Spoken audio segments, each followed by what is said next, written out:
Bueno, buenos días. Lo primero, bueno, como ya me han presentado, soy Félix Sánchez Vicario, enfermero de la coordinación de la Organización Nacional de Trasplantes. Lo primero que quiero agradecer es al comité científico que nos haya dado la oportunidad de presentar esta comunicación titulada Implantación del programa de trasplante cardíaco en donante en asistolia en España.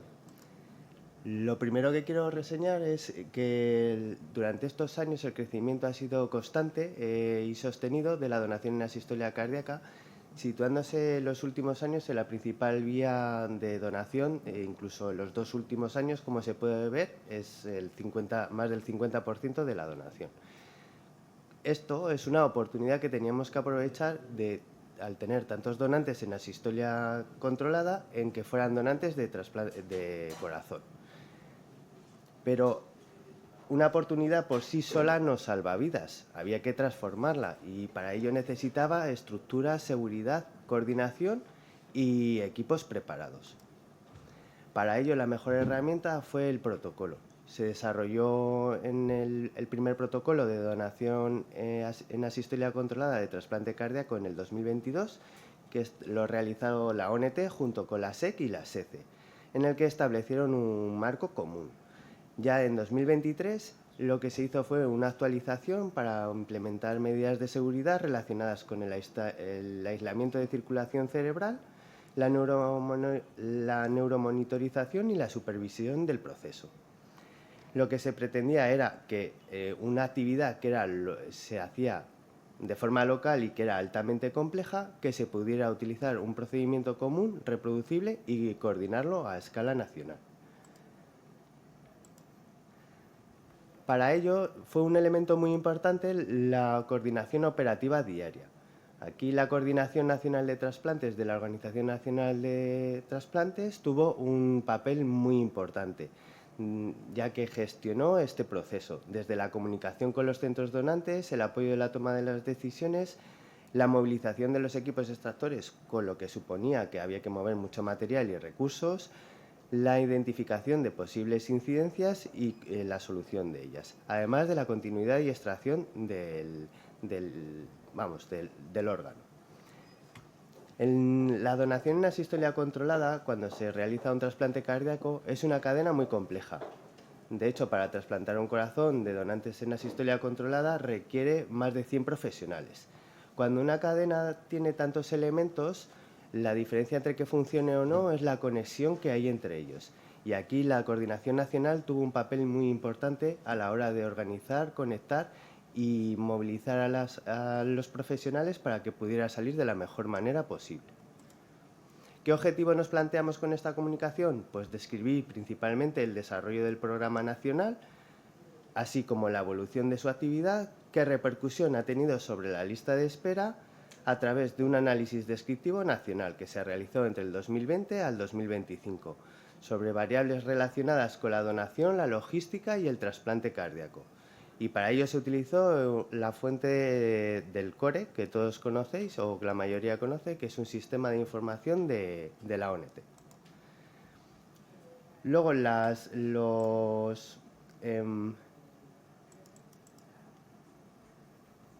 los resultados muestran, como podéis ver, muestran claramente que la oportunidad se transformó en actividad real.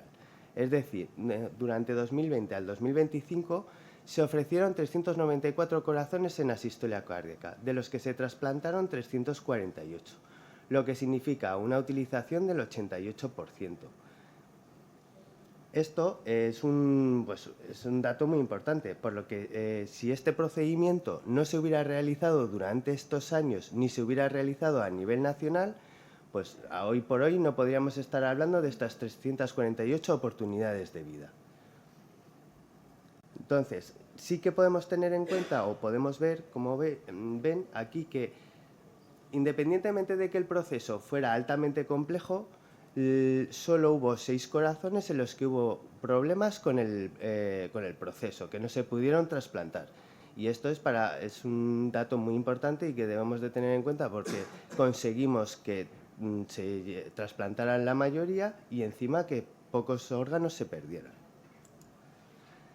De hecho, la evolución anual muestra la consolidación progresiva del programa.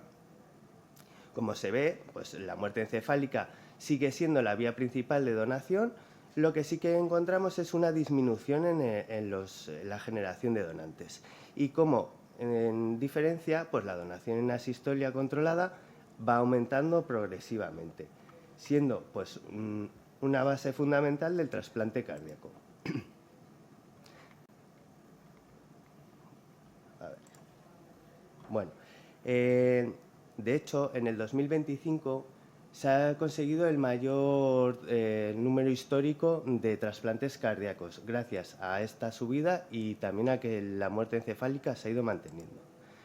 ¿Cuál ha sido el impacto asistencial en el programa? Pues por lo que vemos, pues la tasa anual de trasplante cardíaco en el 2025 se situó en 7,9 trasplantes por millón, siendo bastante amplia comparado con otros años. Luego, en cuanto a las listas de espera, los días pues han ido bajando considerablemente. En la lista de espera global pues vemos que han pasado de 90 días a 48, casi la mitad. Y en tiempo de lista de espera electiva hemos pasado de 170 días a menos de la mitad. Estos datos hay que tomarlos con cautela porque es un estudio descriptivo y en la lista de espera intervienen muchos más factores que los que hemos analizado nosotros. Pero sí que muestra claramente cómo la implantación de este programa ha tenido una consecuencia en la lista de espera. Espera, que se me va, perdón. Bueno. Otro dato importante a tener en cuenta es cómo el programa no solo se circunscribió al centro donante, es decir, inicialmente pues, tuvo un proceso de aprendizaje en el que los donantes se realizaban dentro del mismo hospital y luego progresivamente fue saliendo a otros centros de la misma comunidad o incluso a centros de otras comunidades. Esto significa que el programa maduró, inicialmente de un aprendizaje a posteriormente a una red nacional. Esto es muy importante porque pasamos de una zona local a conseguir que todos trabajáramos de la misma manera en cualquier hospital y esto es un elemento diferenciador del modelo español. Vale, gracias. Que la de trabajar como pues, un sistema. Voy terminando. Conclusiones. Las principales, pues que el trasplante cardíaco en donación asistolia es una realidad nacional, que el programa se implantó en el momento preciso, que el resultado ha sido posible gracias al trabajo conjunto de todos, que la Coordinación Nacional de Enfermería de Trasplantes de la ONT ha sido muy importante a la hora de ordenar, conectar y acompañar el despliegue de los equipos, que muchas personas han recibido un trasplante que les ha cambiado la vida y el mensaje clave que quiero que trascienda es que cuando los equipos trabajan conectados, con un procedimiento común y con una coordinación sólida, la oportunidad del donante se transforma en vida para el receptor.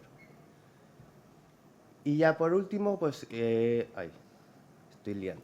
Bueno, ya por último quiero dar un agradecimiento sincero, sobre todo a los equipos de coordinación hospitalaria, a los equipos cardíacos, a los perfusionistas, a los quirófanos, a los centros donantes, a los centros trasplantadores y a los diferentes trabajadores que hay en la ONT, ya que los números son importantes, pero en trasplante, como bien sabéis, no solo son números, son personas que les cambia la vida. Son familias que reciben una llamada y son oportunidades que les cambia la vida. Y estas 348 oportunidades que se han podido convertir en trasplantes son el mejor reflejo de cómo, si un sistema coordinado puede hacer que cambien las cosas. Estamos fuera ya de tiempo.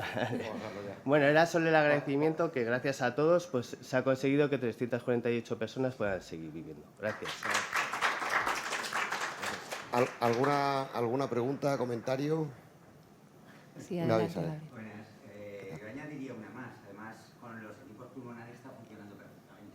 Nos daba mucho miedo, ¿vale? Y cuando nos hemos coordinado con el equipo cardíaco no ha supuesto ninguna dificultad más. La única dificultad es el volumen de gente que hay. Exacto. El quirófano. Que hay en quirófano, sí. Muy bien has dicho, y dentro del quirófano. Pero por lo demás, estupendo.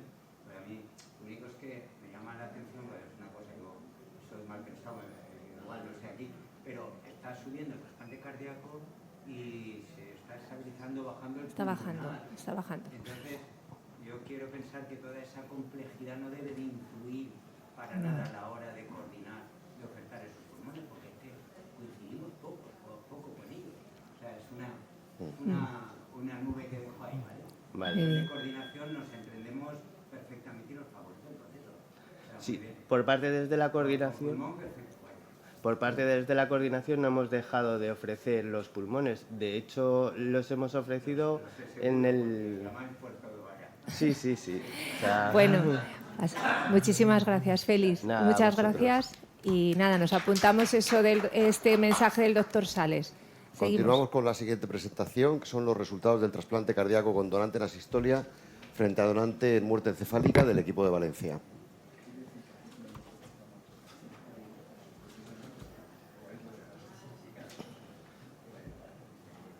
Se supone que... ¿Lo tiene que dar el ponente o lo da usted? Hola, buenos días. Me llamo Raquel López Vilella, soy cardióloga de la Unidad de Insuficiencia Cardíaca y Trasplante de la FE y efectivamente vamos a comentar los resultados del trasplante cardíaco en DAC frente a donante en muerte encefálica. Ya lo ha comentado muy bien Félix, la donación en asistolia controlada se ha consolidado sin duda como una estrategia fundamental para ampliar el acceso al trasplante y la actividad ha sido exponencial y también la del cardíaco, como hemos visto desde el año 2020.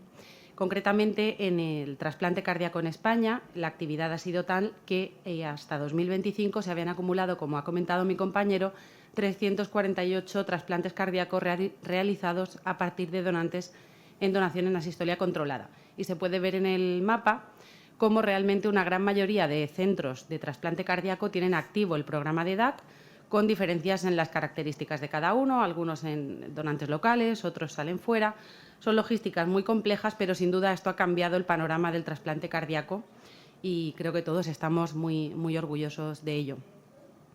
Como sabemos, en España la donación en asistolia controlada se realiza mediante perfusión normotérmica tóraco-abdominal, a diferencia de otras formas de extracción rápida y perfusión ex situ. Y esto, como también comentamos ayer mucho en el foro de trasplante cardíaco, con un adecuado manejo de los troncos supraórticos, una neuromonitorización adecuada, pues ha supuesto realmente parte del éxito y de poder continuar hacia adelante el programa.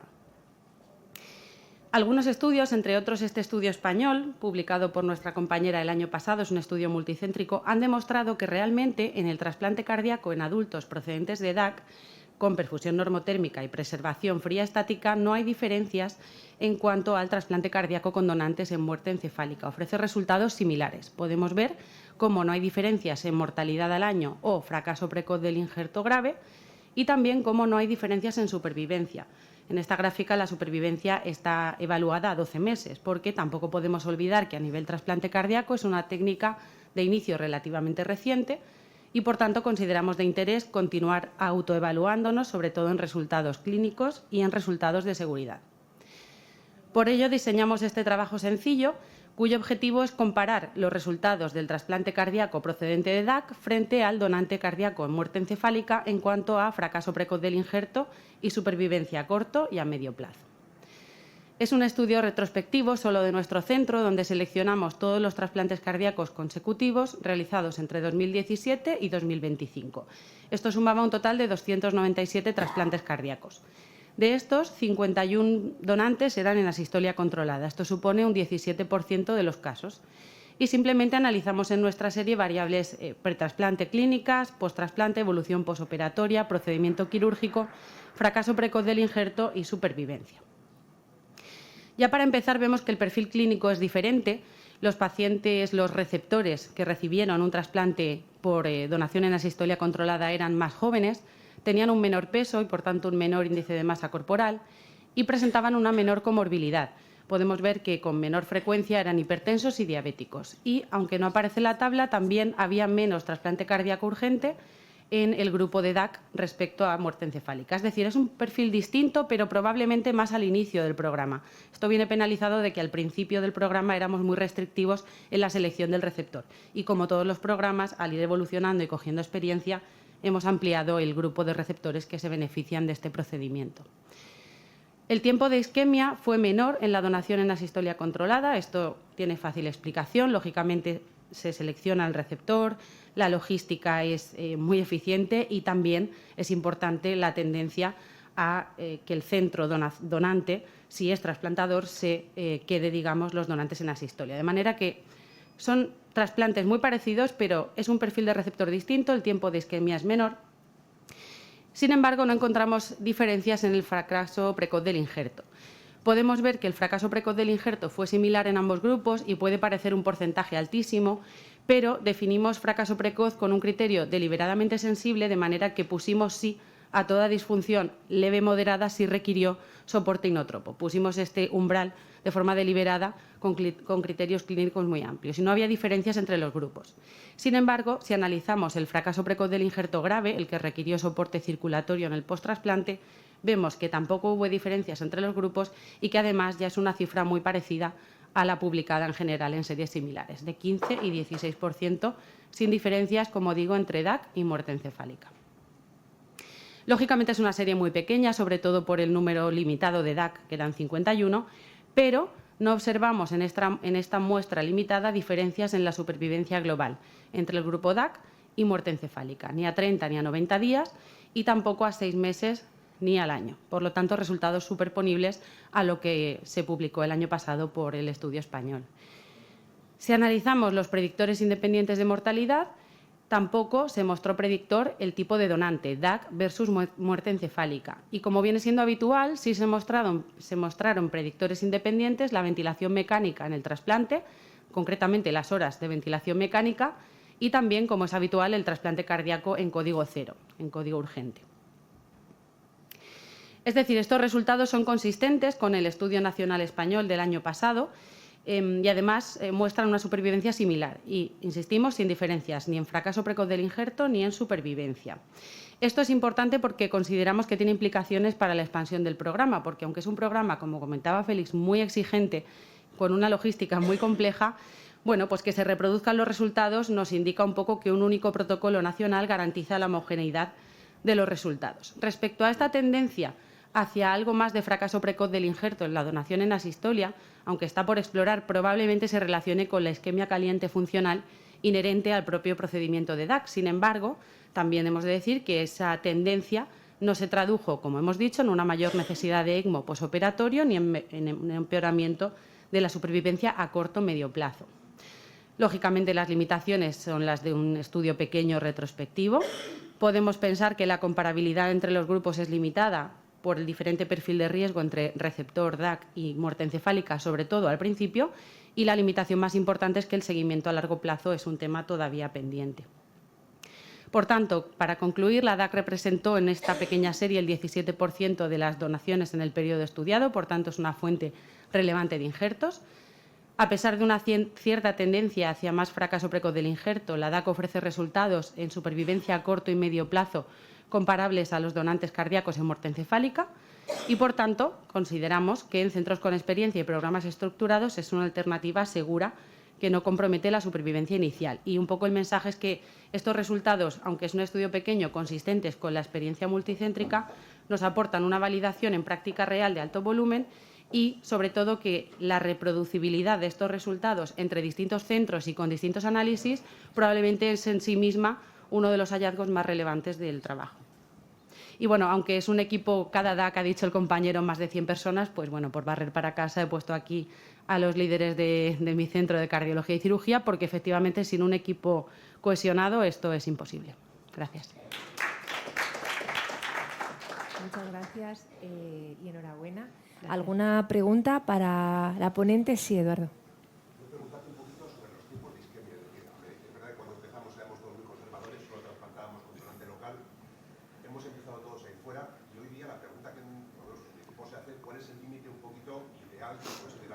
Claro. De isquemia fría. Claro. Nosotros hemos llegado ahí desde Santander hasta Alicante, pero todo lo que sea programar unos tiempos por encima de 3 horas, que luego se pueden ir a 3 horas. ¿Qué página te había dicho? La 26. Sí. 27 ya. ¿Hasta dónde? El tiempo de isquemia fría programado. Sí. Totalmente. Ojalá hubiera un número. Yo creo que nunca vamos a tener un número, porque al final siempre depende de tantos factores. Todos hemos hecho lo mismo. Al principio, donante local, luego hemos ido expandiendo. Pero al final depende. Por ejemplo, nosotros usamos Serpa-PAC para las donaciones en asistolia fuera del centro. utilizamos ese sistema de transporte. Luego depende, ajustamos el tiempo que vamos a permitir, como siempre, al receptor. Si es un receptor urgente, estiras más el chicle. Entonces, digamos que nosotros extrapolamos la isquemia como si no fuera una DAC, pero con matices. Es decir, las 4 horas, que luego son más de 4 horas, en general las intentamos evitar. Y somos más conservadores, aunque ya digo, con el transporte con Sherpa Pack, bueno, pues la verdad es que hemos salido a muchísimos sitios, pero siempre condicionados por el receptor. Si el receptor no puede esperar, alargamos más. Nosotros no tenemos un umbral, lo solemos hablar cada caso y luego teniendo en cuenta que la logística a veces se dice un tiempo y luego es un poco más porque es lógicamente muy difícil. A ver si algún día tenemos un número. Muchísimas gracias. Pues pasamos a la siguiente presentación, ausencia de perfusión cerebral en humanos utilizando la perfusión regional normotérmica tóraco-abdominal en donación en asistolia del grupo del Hospital Virgen de la Risaca de Murcia, Marqués de Valdecilla, y lo va a presentar el doctor Eduardo Miñambres. Adelante, Eduardo. Buenos días. Este es un trabajo combinado entre el Hospital Virgen de Risaca de Murcia y el Hospital Marqués de Valdecilla en colaboración con la ONT. Realmente todos sabemos que después de que se empezaron con los procesos de donación en asistolia cardíaca con técnica súper rápida en Australia, realmente fue el grupo de Padwell en Cambridge quien empezó a demostrar que se podía hacer con ECMO toracoabdominal. Realmente estos empezaron con técnica súper rápida y luego pasaron ya posteriormente al uso de dispositivos de toracoabdominal. Y empezaban a ver claramente que había una tendencia, con una poquita casuística, de mejor supervivencia, que la toracoabdominal ofrecía mejor supervivencia para el injerto cardíaco que la superrápida y sobre todo disminuía mucho las complicaciones. Llegó a España, Puerta de Hierro, primer centro, Virgen de Risaca, Santander, se empezó a hacer trasplante cardíaco con ECMO toracoabdominal y sobre todo se empezó a ver que se podía realizar sin máquinas de preservación ex situ. Es cierto que los primeros casos eran con donantes muy seleccionados y, como se ha comentado previamente, este estudio español demostró claramente, con una N casi de 100 trasplantes cardíacos de donación asistolia obtenidos en más de 20 centros, que la supervivencia era comparable a la muerte encefálica. La subida en la actividad cardíaca en asistolia ha sido muy importante en nuestro país y, sobre todo, no es imperativo el uso de máquinas ex situ. Es posible que tengan valor, es posible que las utilizamos, pero desde luego no es como el mundo anglosajón dice. No hay que poner en todos los casos este dispositivo, se puede hacer sin él. Y tenemos, pues quizá este estudio importante, ¿no?, con más de 500 trasplantes cardíacos de asistolia a nivel mundial, donde se demuestra que el uso del dispositivo ECMO disminuye la disfunción primaria del injerto grado 3 y, sobre todo, lo mismo, que cuando se hace con técnica súper rápida, las máquinas de perfusión ex situ son casi la norma, más de un 90%, mientras que cuando se utiliza toracoabdominal, pues no siempre es necesario. En este estudio retrospectivo, solo en un 10% de los casos. ¿Y qué? Parece que es genial, parece que la toracoabdominal es genial, pero sin embargo tenemos papers, pongo estos en pantalla, pero muchos más. En los últimos 3 o 4 años hay una avalancha de publicaciones en contra del uso de los dispositivos toracoabdominal en la donación en asistolia por el hipotético riesgo de perfundir el cerebro. Esto ha generado un debate tremendo a nivel mundial, hasta el punto de que, como van a ver ustedes, pues hay países que han tenido que suspender el programa. Reino Unido lo ha suspendido, Bélgica lo ha suspendido, Estados Unidos hay un gran debate y España tuvo que cambiar los protocolos. ¿Por qué? Porque ya después del estudio de Manara se demostró que clampar los troncos no es suficiente. Sabemos, y ya no es una hipótesis, que hay circulación colateral. La sabemos, que hay flujo seguro. Y teóricamente lo que ha hecho España es que vamos a obligar a clampar y a seccionar los troncos. Vale, es una hipótesis y queda bien. ¿Qué hay en la literatura? Pues en la literatura hay estudios de Doppler transcraneal, 2 casos del grupo de Estados Unidos, donde son casos, a mi modo de ver, no valorables. Son donantes que están casi en muerte encefálica y que seguro que para cuando se ha hecho el Doppler han evolucionado a muerte encefálica. La única estudio sensato, con poder, es el estudio hecho el grupo de Murcia, con gammagrafía, con 5 casos con toracoabdominal. Y nuestra experiencia previa, con un sensor en el polígono de Willis, con 10 casos, 8 abdominales, 2 toracoabdominales, que sí es verdad que demostrábamos que no había perfusión cerebral, pero este estudio tuvo ciertas críticas, que no monitorizábamos la circulación posterior, no monitorizamos la basilar y que era una casuística muy pequeña. Con lo cual nos planteamos este estudio.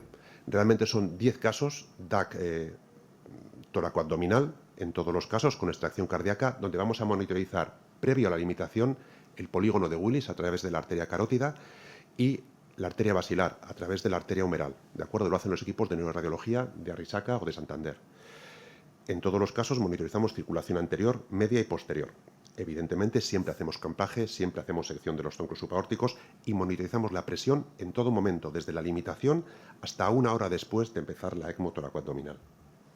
Como pueden ver ustedes, monitorizamos aquí el polígono de Willis, aquí monitorizamos siempre la arteria basilar y tenemos un control completo de toda la circulación cerebral. Bueno, en lo repetido tenemos antes de la limitación presión cerebral, presión sistémica a nivel de la arteria, presión por la femoral. En ningún caso hemos utilizado balón intraórtico, siempre ha sido clampaje, sección y posteriormente entramos directamente en ECMO toracoabdominal. Y estos son los 10 casos que hemos tenido. Me gustaría destacar 2 cosas. Una, que 5 casos eran pacientes cuya causa de limitación no era el daño cerebral catastrófico. O sea, es decir, tenían cerebro sano, intacto, con lo cual, si hubiera cualquier tipo de perfusión hacia el cerebro, sería realmente inaceptable en todos los casos, con lo cual se puede ver. Como podéis ver, son casos diferentes, casos respiratorios, casos evidentemente neurocríticos. Ven ustedes los tiempos de isquemia caliente, ven que tanto Murcia como Santander tienen claramente su idea es parar la ECMO toracoabdominal tan pronto como sea posible.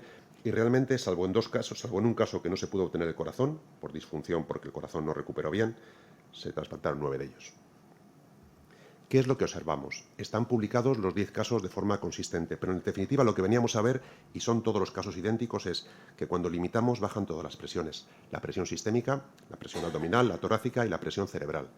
Cuando llegamos a la parada cardíaca, evidentemente no llegamos a 0. Tenemos una presión de 9, 10, 11 milímetros a todos los niveles. Y cuando empezamos la toracoabdominal, recuperábamos la presión sistémica, pero la presión en polígono de Willis y la presión en basilar, circulación anterior, media y posterior, se mantenían a los mismos niveles que durante la parada cardíaca, que durante los 5 minutos de asistolia. Y eso era permanente. Más aún, cuando el corazón empezaba a latir, recuperábamos pulsatilidad en la presión sistémica y nunca se veía pulsatilidad en la presión cerebral. Y esto de forma permanente. Tenemos los casos hasta grabados. Entonces realmente monitorizábamos en todo momento latido a latido, era una presión continua, ¿de acuerdo? En todo momento es una tensión arterial invasiva. Con esto yo no pongo los 10 casos, pero créanme que los 10 casos sean similares. La pregunta que nos hacemos es si realmente es necesaria neuromodulación. Creemos que es una información suficiente para demostrar en 10 casos que no perfundimos el cerebro. Porque esta es la hipótesis que teníamos. La hipótesis es cuando hay sangre que va por la circulación colateral, puede ir o a una zona con elevada presión, que es el cerebro, o ser drenada a atmósfera, que tenemos una presión de 0. Bueno, yo creo que la ausencia de incremento en la presión intracerebral, una vez empezada la ECMO toracoabdominal, es la clave del estudio. La presión es idéntica a la que hay en la parada cardíaca. Si vemos que un paciente en parada cardíaca no tiene presión cerebral, aquí tampoco. Realmente yo creo que es el primer estudio clínico que demuestra de forma fiable que seccionando los troncos supraórticos no perfundimos el cerebro. Yo creo que los estudios con Doppler no son adecuados y desde luego no nos dan una información veraz. Y yo creo que esta es la prueba solvente de que seccionando los troncos supraórticos garantizamos la ausencia de perfusión cerebral si la técnica se hace correctamente. Y nada más, este paper se ha publicado muy recientemente en American Journal of Transplantation y muchas gracias a su disposición. Muchas gracias, Eduardo, por ajustarte también al tiempo, además. ¿Alguna pregunta o algún comentario que le queráis hacer? ¿Habéis comprobado solo con balón en el caso de la normotécnica abdominal? Sí. Sí, cuando hemos hecho abdominal, el primer estudio que hicimos teníamos 8 casos abdominales y en este hemos hecho también casos abdominales. De cara a la publicación los excluimos porque los referees nos pedían la toracoabdominal. Empezamos a hacer casos abdominales y hicimos más de 16. Más de 16 casos abdominales, pero realmente lo que tenía interés para la revista era el caso de toracoabdominal. Hemos acumulado casi 25 casos de abdominal. Y es lo mismo, los otros son todos concordantes. Nosotros, en circunstancias, cuando hay dificultad de poner el balón, estamos los torácicos, nos dicen, podéis clampar. Nos es mucho más cómodo clampar troncos supraórticos y clampar aorta a nivel abdominal supradiafragmático. Entonces, hacemos clampaje de troncos y nos quedamos con la película de si deberíamos abrirlo, pero no tenemos el ECMO preparado. Es muy fácil prepararlo actualmente. No, en circunstancias se da, no muchas, pero se nos ha dado alguna circunstancia. Pero ¿en qué escenario? ¿Habiendo extracción cardíaca? No, para ECMO abdominal, vale. ¿te refieres? Un abdominal, se va a hacer una técnica abdominal, que se da la circunstancia Sí. que es la mayor dificultad de la canturación de meter el balón a nivel aorta diafragmática. Nos pasan, se empiezan a colocar, y hacéis un clampaje de troncos. Hacemos un clampaje que lo podemos hacer a nivel de aorta descendente, abajo del pulmón, lo metemos, pero ahí cuesta un poquito más. Tienes que abrir pleura, como tienes ahí el pulmón, entonces por minimizar isquemias, pues te vas a troncos, que es muy fácil. El problema es que si te vas a troncos vas a restaurar la actividad cardíaca, sí o sí. El corazón va a volver a latir. Y entonces si no los has derivado, probablemente tengas una presión que no conoces en el territorio cerebral. O sea que si se clampan... Algo siempre tienes. Sí. Incluso hay equipos como La Paz, por ejemplo, para extracción abdominal de bebés pequeños, prefieren restaurar actividad cardíaca, aunque no vaya a haber extracción cardíaca, solo para que haya perfusión abdominal pulsátil, y lo hacen así también. Pero seccionan, clampan y seccionan. Sí. Sí, yo creo que lo de, Yo creo que es mejor clampar los clampar troncos, abajo. yo creo que está demostrado que clampar los troncos no es suficiente. Es decir, hay perfusión colateral, seguro. Que eso sea suficiente para perfundir el cerebro no lo sé, pero que hay circulación seguro. Y merecerá la pena probablemente perder un minuto más en disecar o en encontrarla y clampar abajo, yo creo. Muchísimas gracias. Continuamos con la siguiente comunicación.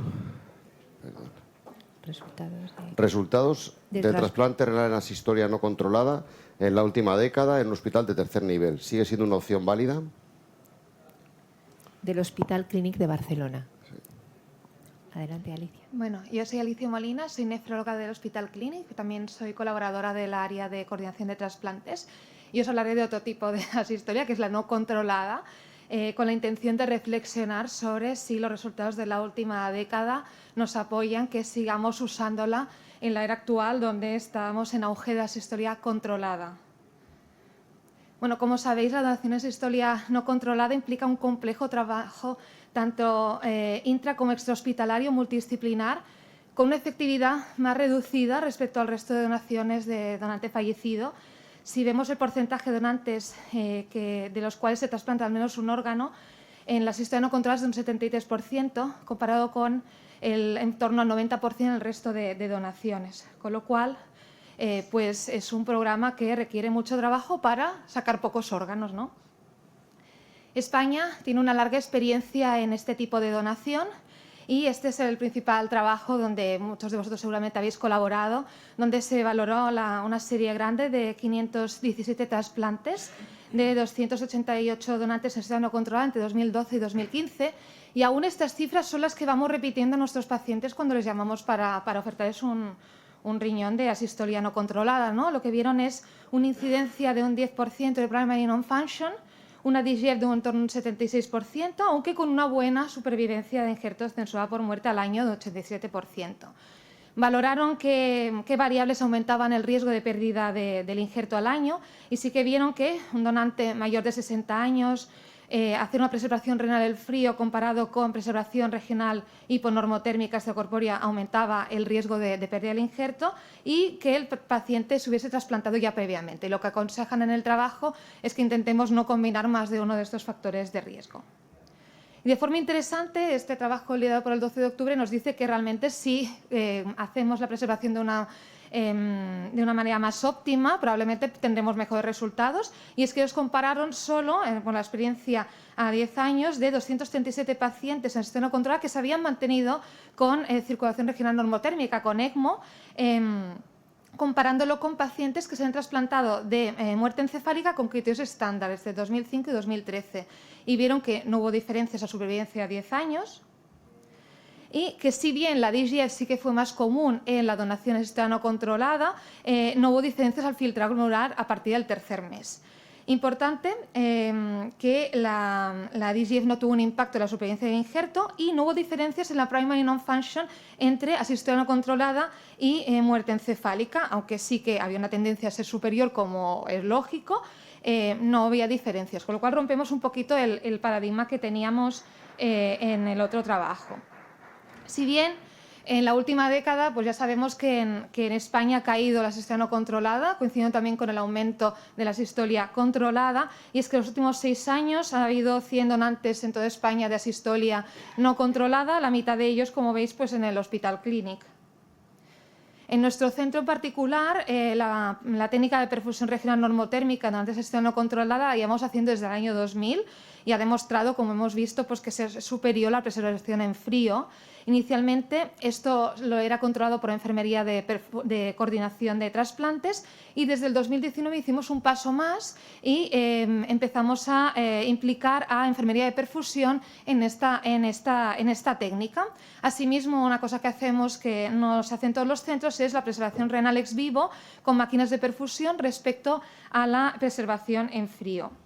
Este es el algoritmo que seguimos nosotros, que es que una vez ya tenemos obtenido el órgano, valoramos si hacer biopsia renal en pacientes en donantes con edad más expandiente, 50-60 años, pero a todos sí que les colocamos la máquina de perfusión renal ex vivo y tomamos en cuenta el índice de resistencia final a las 6 horas para valorar si ese órgano se puede implantar o no. Obviamente no tomamos esto como único criterio, pero sí que lo tenemos muy en cuenta para valorar cómo ha sido la perfusión de este órgano después de todo el proceso. Con todo esto, el objetivo de nuestro trabajo fue valorar los resultados de los trasplantes renales de donantes en asistencia no controlada en nuestro centro, pero en una época más actual, del 2014 al 2024, para valorar el porcentaje de disfunción primaria que tenemos, cuál es el porcentaje de DGF y cuál es el porcentaje de pacientes que tienen un filtrado mayor de 30 a los 6 meses, asumiendo eso como una buena función renal. Y quisimos dar el paso más de comparar los resultados del periodo sin y con perfusionista implicada para ver si incluso nosotros mismos habíamos mejorado más este programa.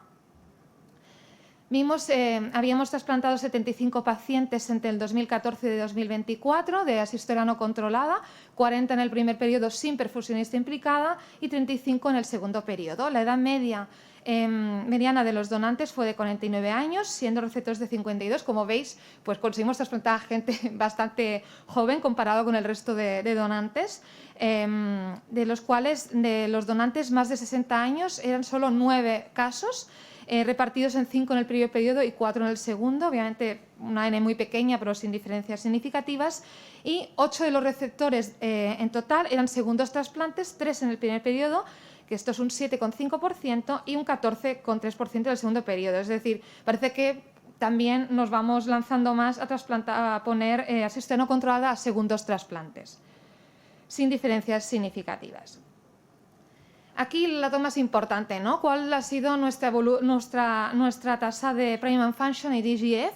Pues en el periodo total de la última década, nuestra primary function es del 5%, bastante inferior a la serie histórica, pero parecida a la serie del 12 de octubre, donde estamos en torno a un 6%, ¿no? Es decir, parecida a si solo seleccionamos a pacientes, a donantes que se han preservado con circulación regional normotérmica.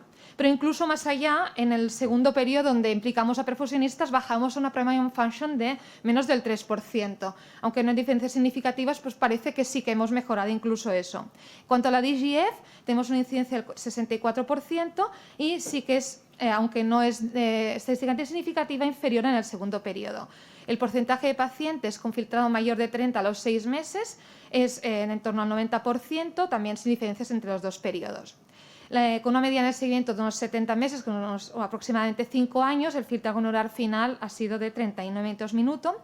Y hemos revisado también la incidencia de rechazo en los dos periodos para ver pues, si a lo mejor en el segundo periodo no había tanto rechazo, en el primero sí, esto nos podía sesgar un poco los resultados, pero la incidencia, contando el rechazo borderline, fue de en torno a un 29%, siendo un 25% en el primer periodo y un 34% en el segundo, sin diferencias significativas, aunque parece que teníamos también más rechazo en el segundo, coincidiendo con que tenemos más retrasplantes.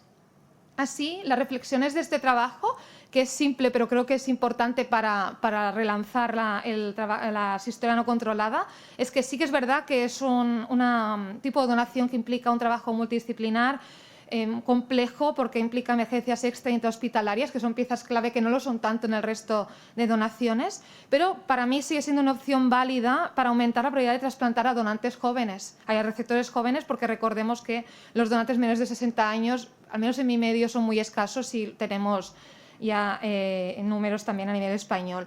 Los resultados del programa Asistencia no controlada han mejorado en la última década si comparamos con las series históricas, así que no hay que quedarse tanto con el 10% de primary lung function que teníamos en la cabeza. Y la experiencia española y en particular del Clinic apoya el uso de estos órganos por una buena función renal a largo plazo, a pesar de que sí que tenemos más DGF. Yendo más allá, yo creo que la introducción de cambios de preservación de órganos, que incluso todavía podemos hacer más con la perfusión ex vivo normotérmica, implicando a perfusionistas, pues estos cambios pueden aumentar este tipo de donación y de esta manera incrementar el acceso al trasplante de receptores de perfil joven, que lo tienen un poquito más difícil en nuestro medio. Y esto es todo. Agradecer al equipo de coordinación de trasplantes con el que he trabajado durante 2 años y a todo el equipo que colabora en el Hospital Clinic en que esto sea posible. Muchas gracias. Gracias. Muchas gracias. ¿Alguna pregunta o comentario, Fritz?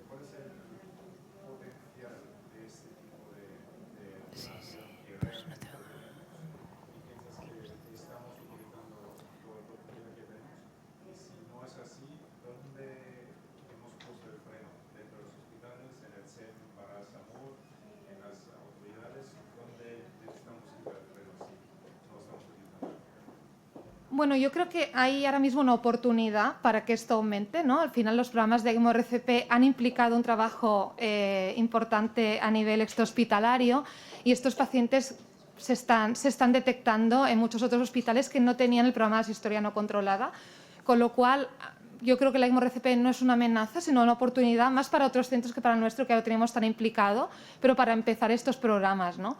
Y respecto a nosotros, creo que al final, al ser un modelo que implica a muchos profesionales no directamente implicados con la coordinación, en este sentido implica un trabajo de formación a estos profesionales que se nota cuando hacemos una formación, aumenta la asistencia no controlada, estamos un periodo sin hacer esta formación y decae, ¿no? Entonces yo creo que hay que continuar formando profesionales, haciendo cursos, que teníamos alguna idea que finalmente no hemos hecho, pero yo creo que podemos seguir colaborando con el SEM y potenciando esto porque tiene salida y no hay que quedarse con los números del pasado porque los hemos mejorado mucho realmente.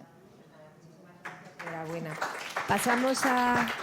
Pasamos a la siguiente comunicación sobre donantes expandidos en asistolia controlada, trasplante renal, factores de riesgo, inteligencia artificial. Seguro que tú nos lo resumes, Nacho, del Hospital Clínic de Barcelona y de otros centros catalanes, fundamentalmente. Cuando quieras, Nacho. Muchas gracias, Beatriz. Muchas gracias a la sociedad por dejar presentar nuestro trabajo. La verdad es que voy a intentarlo. Lo voy a intentar porque es muy matemático todo. Y un poco viene por la... Estos son mis conflictos, no con esta presentación. Voy a intentar un poco, más que explicar qué impacto tiene el mundo del trasplante, es cómo podemos analizar, cómo podemos entender los datos y cómo podemos utilizar diferentes scores que nos hagan predecir mejor. Por supuesto, el tema de la asistolia controlada ha sido un éxito. Cuando hemos empezado a expandirla, nos hemos empezado a encontrar hasta dónde tenemos que llegar, pero claro, no nos han dado no tenemos exactamente si el problema es las mejoras en la donación control o también el problema es el receptor al cual le estamos poniendo, ¿no? Entonces ahí nació este proyecto multicéntrico a nivel de catalán con múltiples centros en los cuales entender no solo el tema de los donantes, como decíamos, sino también el impacto que puede tener los receptores con sus diferentes criterios extendidos, ¿no? Entonces en este estudio multicéntrico, que llevó una publicación hecha liderada por Nuria Montero, nosotros hemos intentado aplicar diferentes tecnologías de inteligencia artificial para poder entender mejor los resultados y sobre todo entender qué paciente se puede beneficiar mejor a la hora de asignarle el órgano. No es un tanto ver si esta opción es mejor o peor, sino un poco focalizarnos si realmente a los pacientes que les estamos dando ese órgano estamos haciendo bien esa asignación, porque hemos entendido, hemos aplicado diferentes otras maneras de receptores diferentes. Hasta ahí yo creo que es fácil y ahora viene lo difícil. Cogimos eran 2.700 pacientes, dentro de la lista eran 1.200 y al final entraron en el análisis 1.100 pacientes que intentamos analizar diferentes métodos matemáticos. ¿Qué es esto? Creamos por medio de una red neuronal artificial un método de decisión para un poco predecir cuál va a ser el comportamiento del paciente. Al final es Deep Learning y es una manera en la cual tú metes unas variables y vas a ver cuál es el resultado final. Para eso una manera de analizarlo es hacer una categoría de supervivencia en la cual tú vas a decir si el paciente pierde el injerto o el paciente le va bien. Es el método clásico que nosotros organizamos. Vale. Pues aplicamos lo que se llama el TOPSIS, que es un modelo matemático que lo que empieza a ver son modelos de tomas de decisión diferentes en los cuales tienes otras alternativas. Os explico. Nosotros si queremos comprar un coche, queremos que ese coche valga poco y sea el mejor. Potencia, lo que queramos, ¿no? Con lo cual nosotros nos podemos considerar si preferimos invertir más en un coche que sea más barato o un coche que tenga más potencia. Este TOPSIS, cuando es un modelo, un score más alto, lo que te va a definir es que el coche sea más barato y que sea mejor, ¿no? Que es lo que al final queremos. Entonces va a buscar esas diferentes maneras de interpretar las cosas, las va a aglutinar. No vamos a dejar de ver si va bien o va mal. Pues si el paciente además se muere, si desarrolla rechazo y demás. O sea, son diferentes técnicas de tomas de decisión las se agrupan en este score. Ahí es donde viene la parte de allá de la categoría extendida. Entonces, esto, sin aplicar este modelo, lo que nos va a decir una red neuronal artificial viene como una matriz típica de evaluar un test. Tú tienes por una parte lo que es en azul, estos factores reales y que te predice bien el modelo, con lo cual lo hace muy bien. El problema está que es una cosa que quizás a veces no nos paramos tanto, es que nos prediga el que va a ir mal. Y entonces es donde fallan estas cosas. Y a más, lo que hemos intentado hacer cuáles de las diferentes variables están afectando a este modelo de esa pérdida de evolucionar mal o evolucionar bien. Como podéis ver aquí, pues la edad, el tema del mismatch del ER, si el paciente estaba en diálisis, el tiempo de isquemia fría. O sea, que ya no solo los modelos te dicen si va a ir bien o va a ir mal, sino te va a decir exactamente qué variable está afectando más o no al modelo. ¿Vale? Lo voy a complejizar un poquito más. Aplicar el TOPSIS. Aquí lo que se ha creado, además de las variables que os comentaba, se han creado unas variables diferentes. ¿Cuáles son? Que pierde el riñón y a la vez tiene un score de este TOPSIS alto. ¿Qué quiere decir? Que de todas las alternativas lo está haciendo fenomenal. Te está buscando la mejor opción y te está clasificando el paciente que está perdiendo el injerto. Con lo cual, digamos que esta es la variable ideal que nos falla en el modelo, que es detectar el que no va bien, ¿no? Que es un poco el que mencionará. Como podéis ver, sigue haciendo este modelo lo que es el que va a ir muy bien y que este TOPSIS, ese modelo de decisión es muy bueno, va perfecto, lo determina bien. El problema son pues ese score. Y aquí un poco podéis viendo las diferentes variables cómo afectan. Entonces, aquí lo que utilizan ellos para continuar es el Shapley value. ¿Qué quiere decir? Lo que es el 0 es que no aporta nada. No, esa variable, a todo lo que os estoy contando, no aporta nada, no tiene ningún tipo de influencia. Cuanto más amarillo sea, mejor nos va a ir. Entonces, si nosotros utilizamos el método clásico de analizar por medio de una predicción por inteligencia artificial, por una red neuronal, vamos a ver que hacia el valor amarillo, fijaos cómo van cambiando las variables. Y esto es, por cada puntito de color, es un paciente en concreto. Con lo cual, esto no solo nos va a dar una imagen global, sino por cada paciente tú vas a saber identificar si a ese paciente le estás asignando bien el órgano por su edad, por riesgo cardiovascular, buscando no solo si va a ir bien, pero también si va a ir mal. Con lo cual, esto va a definir algún tipo de score, un tipo de marcador en el cual tú, cuando asignes en órgano, vas a saber que ese va a ser el paciente ideal porque va a llegar a ese TOPSIS score alto que te va a decir lo que os decía el coche, que valga menos, pero sea el mejor coche posible. Esto es en cuanto a la red artificial y fijaos cuando aplicamos este score, cómo cambia, ¿no? Fijaos aquí que eran una multitud de colores, con lo cual te está prediciendo bien, mal, bien, está todo como muy entrelazado y fijaos cómo perfectamente definen los colores. Con lo cual aquí defines muy claramente, por ejemplo, en este caso, que si el paciente tiene un evento cardiovascular, está en diálisis, ese paciente, este score te puede predecir muy bien cuál va a ser las diferentes alternativas, ¿no? Pero si os fijáis, hay otros. En este caso, el donante criterio expandido o el tiempo de isquemia fría ya no te predecir tan bien. Con lo cual, lo tenemos que tener en tiempo, pero cuidado con los factores del receptor, los que nos viene a decir que tiene una influencia mucho mayor de lo que nosotros pensamos. Y que a veces resultados de pacientes que nosotros consideramos que no eran tan buenos en ese trasplante no es culpa ni del tipo de donante pulmonar, es tipo de que el receptor no lo habíamos elegido de una manera ideal. Con lo cual, no sé si os he podido explicar matemáticamente mucho las cosas.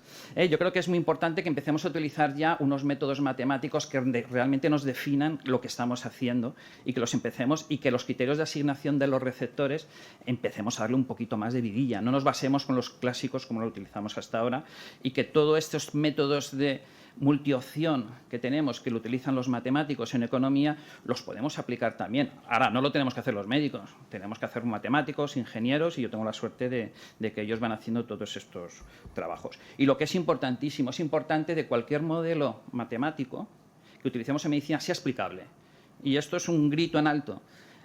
Por ejemplo, la generativa no es explicable por concepto.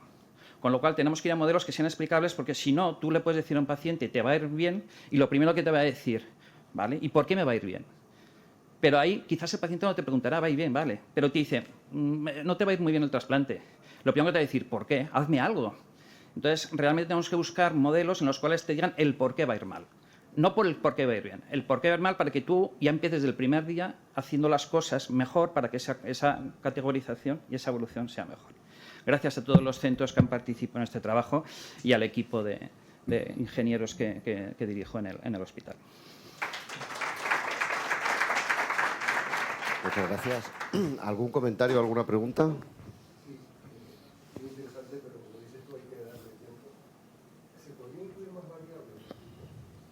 Por ejemplo, recidiva de enfermedad celular, o sea, no son las variables estándar, pero el modelo soporta más variables, seguro. Y después, una vez que, claro, ha puesto como si fuera un volumen de pacientes que tienen una variable de más peso que otra, por decirlo de alguna manera. ¿Se puede ir al detalle más fino? O sea, esto no están seleccionadas las variables. Se han cogido todas las variables que están en el trabajo, todas las posibles, y se ha analizado, y estas son las que el modelo te identifica, los que os he mostrado. Pues están todas las variables introducidas. De hecho, la inteligencia artificial, si tú empiezas ya a hacer hipótesis concretas y a meter variables concretas, no vale para nada. O sea, que no intentemos validar hipótesis con variables concretas o inteligencia artificial, porque para eso tienes la estadística convencional. Búscate un buen estadístico y te hará un buen análisis. Pero en la inteligencia artificial, que es estadística avanzada, no te va a dar... De hecho, por eso muchas cosas fallan y dicen, no, es que la regresión logística es mejor. Claro, porque el objetivo no está bien planteado. Entonces, tú lo que tienes que hacer es metes todo e identificas lo que te quiere dar el valor. Ahí es donde viene el interés de utilizar la inteligencia artificial en nuestro ámbito. Muchísimas gracias, Nacho. Enhorabuena. Continuamos con la siguiente comunicación, que es comparación del filtrado glomerular estimado mediante ecuación CKD-EPI con filtrado medido con Ioexol en donantes vivos de riñón. Buenos días, soy Carme Facundo, soy responsable del programa de donante vivo en Fundació Puigverd, en Barcelona. Y me va muy bien hablar ahora, justo cuando Nacho nos está hablando de inteligencia artificial y modelos matemáticos, y resulta que como nefrólogos pues estamos muy lejos de todo esto al medir la función renal. Y además tenemos el lujo de tener aquí al doctor Porrini, que seguro que no me conoce, pero lo conocéis todos a él, y que desde luego es un experto y espero que juegue en el mismo campo. Pues bien, sabemos que los donantes vivos, cuando les hacemos una nefrectomía, nos asumen un riesgo de desarrollar enfermedad renal crónica, que es bajo, pero que no es nulo. Y sabemos que para ello necesitamos una correcta selección. ¿Qué número de filtrado pedimos a estos donantes? Pues en el 2005 se hablaba de 80, en estos momentos decimos 90 mililitros, y entre 60 y 90 pues necesario individualizar. ¿Cuál es el problema? El problema es cómo medimos ese filtrado o cómo estimamos ese filtrado, y desde luego todos los grupos estamos haciendo cosas diferentes. Tal vez los grupos americanos insisten más en la necesidad de tener un filtrado medido antes de hacer una nefrectomía, pero las KDIGO nos dicen de mejor a peor esto. Primero, haces un primer screening y lo que haces es estimar el filtrado por CKD-EPI, pero lo idóneo es que después le hicieras un filtrado medido. Si no lo puedes hacer, hazle un aclaramiento de 24 horas. Si no lo puedes hacer, intenta introducir cistatina en las fórmulas, en los modelos matemáticos. Y si no puedes, pues sencillamente confórmate con repetir esa estimación de filtrado glomerular. O sea que, con lo que nos decía el doctor en la charla previa, imaginaros lo lejos que estamos. ¿Cuál es el problema de las fórmulas que estamos utilizando? Pues que sabemos que no son medidas robustas de filtrado glomerular, y además la mayoría de grupos, y me diréis si hay algo algo diferente entre vosotros, pero la mayoría de grupos estamos trabajando con ceca de EPI, que no es una buena manera de valorar filtrado glomerular, sobre todo cuando el filtrado glomerular se entiende que va a ser normal, que sería el caso del donante. ¿Qué marcadores utilizamos? Creatinina y cistatina. Cistatina no viable en todos los centros, y como fórmulas pues estamos basándonos en ceca de EPI, dejamos atrás de MDRD, Cotcroft-Gold y tantas otras. Y estamos ahora, yo creo, en el momento de empezarnos a plantear mejorar ceca de EPI, y yo creo que EKFC pues, en estos momentos tendría que ser una fórmula aplicable a la mayoría de grupos. EKFC pues, es un grupo de especialistas europeos que lo que buscan es pues, buscar un modelo de estimación, tanto de estimación como de medición de filtrado glomerular, y que nos dice pues, que como fórmula en la actualidad EKFC presenta muchas ventajas respecto a ceca de EPI, y en cuanto a medición de filtrado glomerular, pues la medición con Ioxol. Aclaramiento de 24 horas, solo deciros que hay una sobreestimación de filtrado muy importante, especialmente en mujeres, y que ya hay muchos grupos que no lo utilizan en la valoración del donante vivo, aunque sorprende que siga estando en las guías.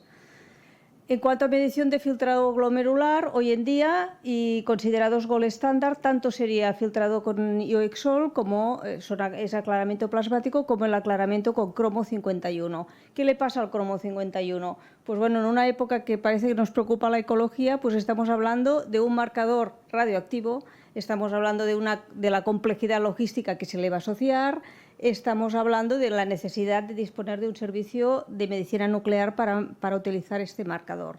¿Qué nos ofrece Ioxol respecto a cromo?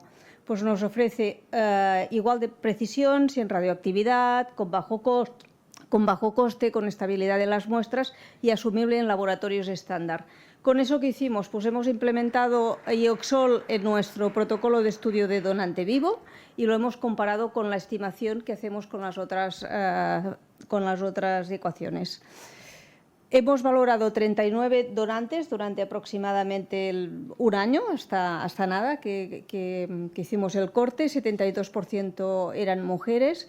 ¿Y qué nos encontramos? Pues un filtrado medio de 80 mililitros por Ioxol, que en el caso de utilizar ceca de EPI era de 92, y en el caso, si los convenzo de utilizar EKFC, pues realmente se parece un poquito más a lo que es Ioxol. En comparativa, tienen en las dos barras azules, tienen el filtrado glomerular estimado por ceca de EPI creatinina, primera barra azul, y el segundo es el filtrado valorado por EKFC, que se acerca mucho más al verde, que es el gold estándar, que en nuestro caso es Ioxol. Si hablamos de P30, es decir, de cuán cercano a la realidad es ese filtrado, pues el P30 en nuestro grupo pues fue del 74% en ceca de EPI, mientras que solía un 90% en el grupo de EKFC. En cuanto a cómo impactó eso en nuestros criterios para selección del donante, pues en la primera columna, que es la que teníamos, cuando hacíamos ceca de EPI estimado, pues no había ningún paciente con un filtrado de menos de 60, los habíamos elegido bien, 17 estaban en esta zona gris que había que individualizar y 22 tenían un filtrado excelente y nos podíamos despreocupar. Pero cuando hacemos la medición con Ioxol, resulta que estos pacientes que estaban en la zona gris, pues nos aumentan mucho, y en cambio son pocos los pacientes que realmente nos dicen que está con un filtrado correcto.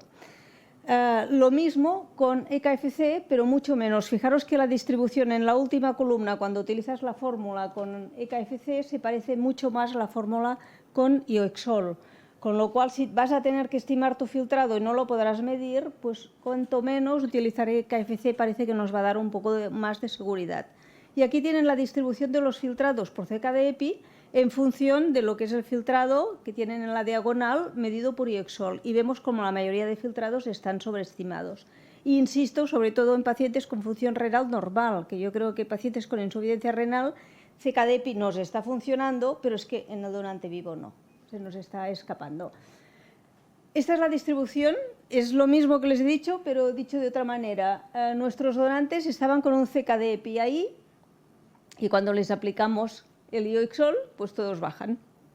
Y bajan hasta el punto de que uno de los donantes pues quedó por debajo de 60 mililitros y era una persona pues relativamente joven que desestimamos la donación.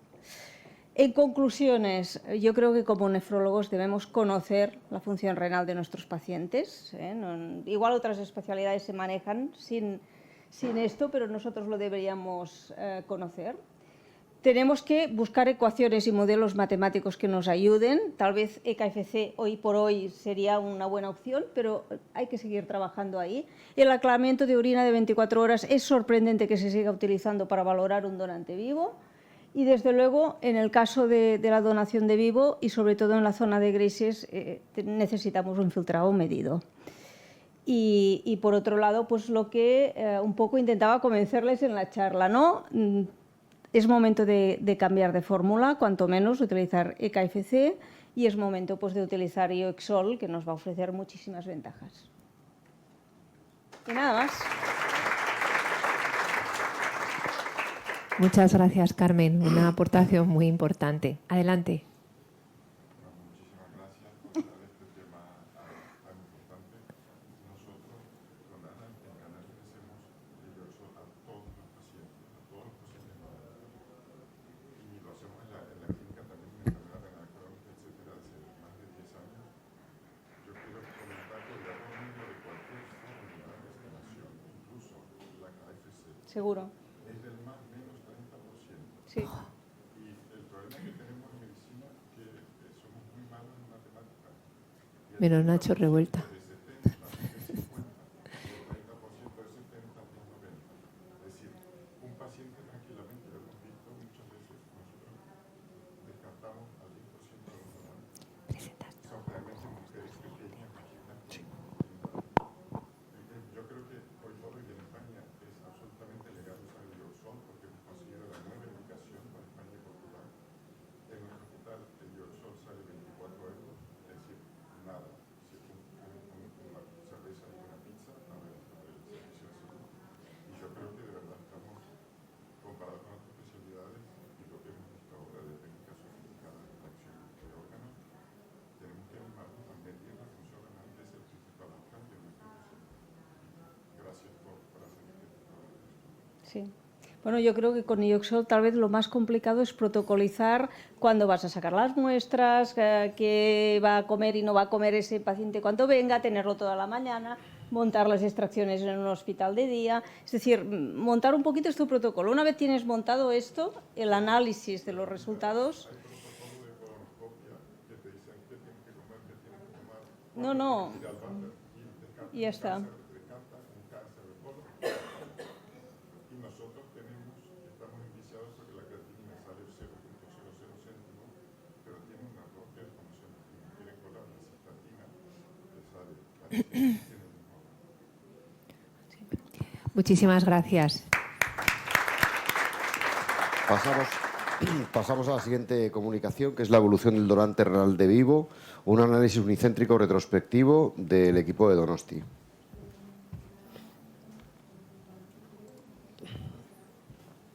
Bueno, buenos días a todos. Yo soy Junca de Ezpuro, R4 del Hospital de Donosti. Ponte, acércate el micrófono, por favor, que esté bien. Gracias. Ahí. Y os traigo los resultados del estudio que hemos hecho en nuestro hospital sobre el donante renal de vivo. Este es el índice que voy a seguir y bueno, la donación de vivo pues parece que mejora mucho, ¿no?, el acceso al trasplante a los pacientes con enfermedad renal crónica terminal y en muchos casos es la mejor terapia renal sustitutiva para los pacientes. Y en los estudios la donación de vivo se ha asociado con un bajo riesgo de mortalidad del donante y sí que parece que no se ha demostrado que el donante tenga más riesgo de insuficiencia renal crónica terminal o que esto es pues muy bajita. Y sí que parece que los donantes de vivo mantienen una buena calidad de vida. Este es el estudio que hemos planteado. Hemos hecho un estudio observacional retrospectivo descriptivo y para ello hemos revisado las historias clínicas de los pacientes y también hemos realizado unas entrevistas telefónicas y hemos recogido parámetros analíticos y clínicos basales y luego en la evolución. Hemos cogido a adultos donantes renales de vivo de nuestro área sanitaria desde el 1 de diciembre de 1989 hasta el 31 de abril del 2024. Y nuestro objetivo primario ha sido analizar la función renal y los factores de riesgo cardiovasculares a corto y a largo plazo, y como objetivo secundario ha sido evaluar la calidad de vida, el estilo el estilo de vida y el grado de satisfacción que han tenido con la donación. Y estos son nuestros resultados. Hemos tenido 68 donantes, 54% de mujeres y la mayoría estaban entre una edad de 50 y 69 años. Los donantes generalmente eran hermano o hermana o eran las parejas y el grupo sanguíneo mayoritario fue el 0 y dentro de este el 0 positivo. Y la verdad que eran bastante sanos, el 66% no fumaban y la mayoría no eran diabéticos y tampoco tenían hipertensión. Y luego el centro trasplantador mayoritario fue el Hospital de Cruces, que es nuestro hospital de referencia, y luego el resto, sobre todo los primeros años, se trasplantaron en hospitales de Cataluña. La estancia media fue de 4,4 días y la intervención quirúrgica mayoritaria fue por vía laparoscópica y hubo una tasa muy baja de complicaciones, el 17%, y estas complicaciones fueron leves, como vómitos, mareo, alguna retención aguda de orina, pero no implicaron más días de estancia hospitalaria. El tiempo de seguimiento de este estudio ha sido de unos 10,7 años y también queríamos analizar qué especialista ha ido siguiendo a estos pacientes. El seguimiento inicial era en la mayoría de los pacientes por el nefrólogo y también algunos por el nefrólogo y el médico de atención primaria. Pero es verdad que en el seguimiento había algunos pacientes que se les ha ido dando de alta y hasta el 30% de los donantes han perdido el seguimiento. Y sí que hay 10% de pacientes de los que no tenemos datos, que son pacientes que luego se han ido mudando a otras comunidades autónomas. También es verdad que hacer este estudio nos ha servido para esos pacientes que habían perdido, esos donantes que habían perdido el seguimiento, volver a citar nuestras consultas y poder retomar el seguimiento. Y estos son nuestros resultados. Entonces, en cuanto a la creatinina, vemos como inicialmente tenía una creatinina basal de 0,8, que después de la donación deterioran hasta los 6 meses y luego parece que a partir del año se estabiliza un poco, pero no vuelven a su basal. Y se mantienen todos muy estable hasta los 10 años. Y en cuanto al filtrado glomerular, un poco como comentaba ahora la doctora Facundo, nosotros previo a la donación hacíamos el aclaramiento de orina de 24 horas. Ese es el dato que teníamos registrado. Entonces, por eso parece que cae el filtrado, pero es porque al principio era el aclaramiento de orina y luego hemos seguido con el filtrado glomerular estimado, que también se mantiene muy estable. Entonces, aquí tengo que decir que a los 20 y 30 años solo tenemos 2 pacientes que lleven tanto tiempo desde la donación y uno de ellos hizo una enfermedad renal crónica terminal. Este es un donante que le dio el riñón a su hermano gemelo univitelino, el cual tenía una enfermedad renal crónica no filiada, con una biopsia inespecífica y un estudio genético negativo. Pero aunque en ese momento, que eso fue en el 2010, estuviese un estudio genético negativo, pues sí que creemos que puede haber ahí algo genético que no hayamos conseguido detectar. En cuanto a la proteinuria, ninguno de los pacientes tenía proteinuria en el momento de donación y tampoco han desarrollado proteinuria más tarde, solo el paciente que he comentado que acabó con enfermedad renal crónica terminal. Y en cuanto a los factores de riesgo cardiovascular, están aquí resumidos. En cuanto a la hipertensión, sí que hay pacientes que desarrollaron hipertensión, pero hay un bajo porcentaje de pacientes que requieran más de un fármaco y todos están muy bien controlados con los fármacos. En cuanto a la diabetes, un paciente desarrolló diabetes mellitus, pero sí que mencionar que había 19 donantes con criterios de prediabetes, que a estos les hemos ido siguiendo y con medidas higiénico-dietéticas están yendo bien y no han desarrollado diabetes.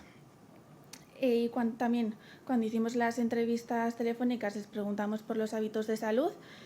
La mayoría de pacientes dijo que no hacen ninguna dieta y que comen de todo, y sí que hay algunos que intentan hacer la baja en sal o una dieta más mediterránea, más sana. Y en cuanto al ejercicio, solo el 37% nos decía que hacía deporte activo de forma regular y el 45% nos decía que caminaba a diario. Y en cuanto a la calidad de vida percibida, que esto es algo que nos parece muy importante, usamos el cuestionario SF36, que se lo hicimos a 43 donantes, y el 84% nos decía que creían que su salud era excelente, igual al de la población general. Y también otra pregunta que les hicimos es si volverían a donar, y el 100% de los donantes nos dijeron que volverían a donar. Por tanto, en resumen, en nuestra cohorte tenemos una muy baja tasa de complicaciones postquirúrgicas, los donantes tienen buena evolución de la función renal, no desarrollan albuminuria y eso, pues tenemos un paciente con enfermedad renal crónica que no hemos diagnosticado, pero que probablemente al darle el riñón a su hermano gemelo pues habría algo genético que no hemos detectado. los donantes mantuvieron una muy buena calidad de vida, y hacer este estudio nos ha servido para los pacientes que habían perdido el seguimiento, pues volver a citarles en consulta y retomar el seguimiento. Bueno, las limitaciones de estudio es que al final no podemos comparar con la población general, para eso necesitaríamos un grupo control, y que estos donantes son personas muy sanas, muy seleccionadas, y a los que les vamos haciendo controles anuales. Si detectamos alguna alteración enseguida vamos a actuar sobre ella. Y que también fue muy difícil recoger los resultados de los donantes en los primeros años, porque bueno, había pocos datos en nuestro centro y antes tampoco se hacían las valoraciones tan completas como ahora. Y nada, para concluir, que los donantes mantienen muy buena función renal o una función renal estable a los 10 años, que la donación renal no supone un deterioro para la salud general, aunque esto lo teníamos que hacer comparado con un grupo control, y que los donantes mantienen una buena calidad de vida, y que los centros implicados pues, debemos realizar un seguimiento estrecho de nuestros donantes. Y esto es todo. Muchas gracias. Muchas gracias. ¿Alguna pregunta? Yo sí te quería preguntar, cuando tenéis esa situación, bueno, me ha llamado la atención el nivel de control de un centro no trasplantador sobre sus donantes vivos, que creo que eso es para daros la enhorabuena. Y quería preguntaros, en general, cuando tenéis un potencial receptor con su donante vivo, que es gemelo univitelino, ¿qué tipo de estudios se hace? O sea, ¿qué tipo de estudios hacéis para descartar que no vaya a incurrir en esta situación, que se ha dado en más casos en España, O sea, hemos tenido más casos. Este es el primer trasplante que se hizo en el 1981. Ese es uno de los primeros que se hizo. Bueno. Entonces, pues al final tampoco se sabía tanto en ese momento y tampoco se estudió. Ahora es verdad que no hemos tenido ningún otro caso de gemelos, no sé qué harán. Yo sí que lo revisé este tema, y el riesgo de enfermedad renal crónica en donante univitelino era 22 veces superior. Es que, claro... que cualquier donante. Lógico, ¿no? Y además joven, ¿no? Sí. El donante, o sea, lo tenía todo, ¿no? Univitelino, joven, y sin tenía 20 años. Sí, pero en esos casos se debería descartar el donante, porque yo cuando he visto que hemos tenido algún caso reportado como reacción adversa grave, que un donante desarrolle enfermedad renal terminal, y encontrarnos que es este perfil, ¿debería ser criterio para descartarlo? Yo, sí.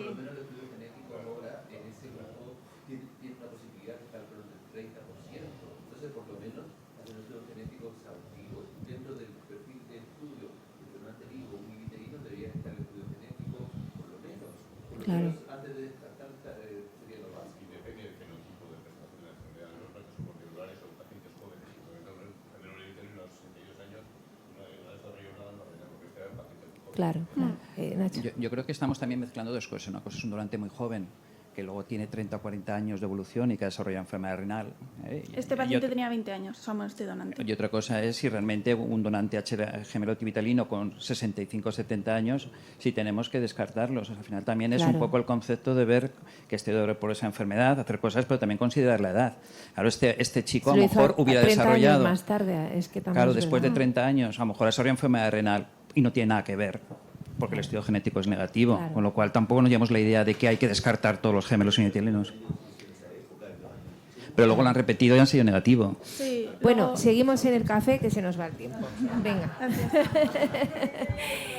Que ya veo que se estáis animando.